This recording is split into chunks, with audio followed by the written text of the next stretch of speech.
également, je crois, en Amérique, qui montre que les Français se classent en deuxième juste derrière les Turcs, mais pas très loin des Turcs.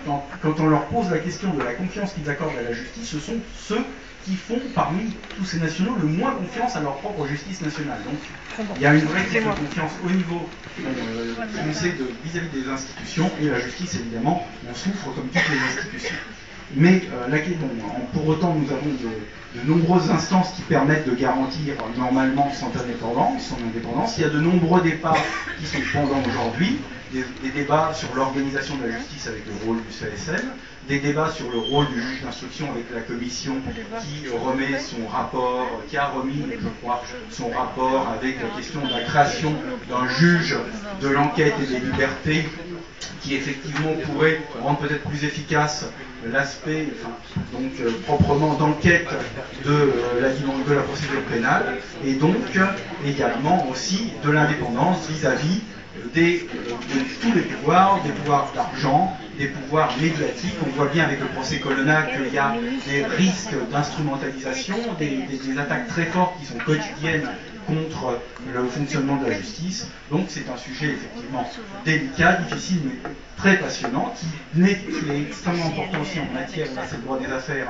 de performance économique, puisqu'une justice qui fonctionne bien, et ça le barreau, en fait, avec la création de Paris Place de Droit, en particulier le barreau de Paris, a tout à fait conscience de la nécessité que la justice soit effectivement un instrument au service de la performance globale de la société. Donc voilà, je me contenterai de dire ces quelques mots. Et Jean-Marie, tu souhaites intervenir maintenant un petit peu? D'abord, on peut t'applaudir. Hein,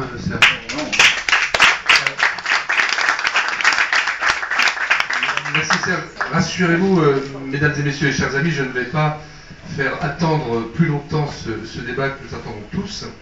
Mais je préfère, comme président de la gauche moderne, dire un mot maintenant, plutôt qu'interférer, alors que j'ai moi-même des fonctions gouvernementales, dans un débat qui ne relève pas de ma compétence, même si c'est un sujet naturellement qui nous intéresse et qui nous concerne tous.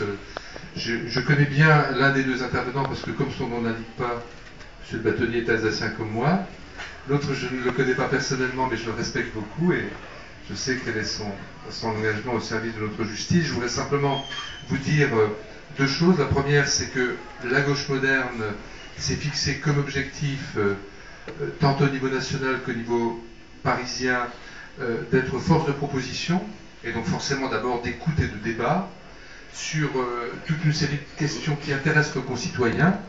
Nous n'avons pas vocation à être dans la polémique, nous ne cherchons pas à tacler, nous cherchons à réfléchir et à apporter des pistes à un moment où nous pouvons encore contribuer en amont à la réforme de demain, ce que nous appelons la réforme juste, qui est notre valeur ajoutée dans la démarche qui est actuellement en cours dans bien des domaines et qui intéresse l'avenir de notre pays.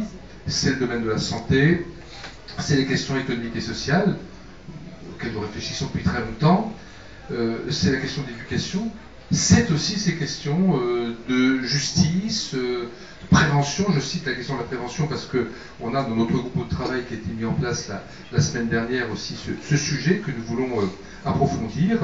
Et sur les questions de justice, nous avons dans ce groupe des magistrats, des avocats, des éducateurs, d'autres professionnels, des experts. Et c'est dans ce contexte-là que je trouve particulièrement intéressante l'initiative Serge, Francine et tous ceux qui ont organisé cette réunion de nos amis parisiens. Et c'est la raison pour laquelle je suis très heureux et très honoré de pouvoir passer un moment avec vous et m'enrichir également dans cet échange et dans ce débat. Et je voulais en remercier les intervenants, mais aussi remercier les organisateurs de la gauche moderne à Paris, surtout dans ce lieu magique et sympathique, de nous permettre cette rencontre. Voilà, bon travaux à nous. Merci.